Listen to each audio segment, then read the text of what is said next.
नमस्कार भावांनो बहिणींनो, आज सकाळीच मला फर्स्ट सिप होती. मग सकाळीच लवकर उठून 6 वाजता देवपूजा करून घेतली. देवपूजा उरकल्यानंतर म्हणलं चला आपल्याला उपवास येतं, मग पहिलं खिचडी बनवून घ्या. आणि मित्रांनो, मग मी पण 10-15 मिनिट खिचडी करून घेतली. घरातलं सगळं आवरून लगेच लिफ्टने खाली आलो. लिफ्टने खाली आलो आणि आपली पार्किंगमधून गाडी काढून लगेच मी 6:20लाच तशी पण सकाळी थोडी थंडीच वाजत होती, पण मग काय स्वेटर घातले असल्यामुळं मग गेलो पटकन 6:45पर्यंत कंपनीत गेलो पाहिजे आणि बायोमेट्रिक हजेरी लावली.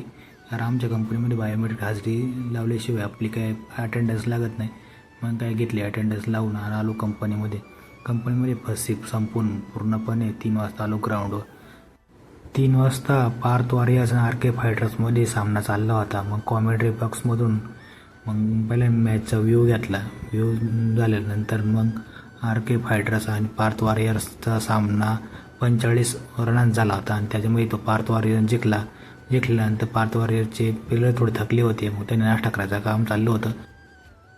मित्रांनो, तुम्ही बघू शकता ही आहे पार्थ वॉरियर्सचे सामनावीर. यांनी आत्ताच एक सुपर ओव्हर झाली, त्यांनी 12 रन केलेले. त्याच्यामध्ये त्यांनी 2 चौकार मारले, 1 षटकार मारला. अशा प्रकारे पार्थ वॉरियरला यांनी 3 सामने जिंकून दिलेले.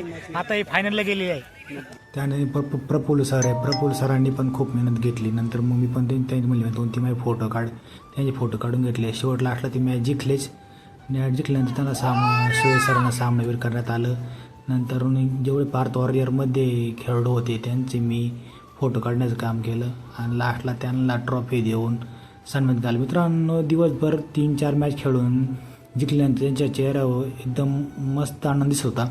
कारण शेवट मित्रांनो मेहनत आहे. त्यांनी दिवसभर कमीत कमी 4 ते 5 मॅच उड्या उन्हात खेळले आणि मग त्यांना कंपनीच्या जे डायरेक्टर आहे त्यांच्या हस्ते त्यांना ट्रॉफी देण्यात आली आणि बक्षीस पण देण्यात आलं.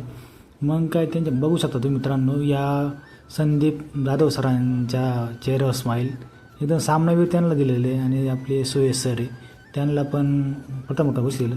मी काय मॅच खेळतो पण मी पण फोटो काढून घेतला. धन्यवाद. बोला नारायण नारायण.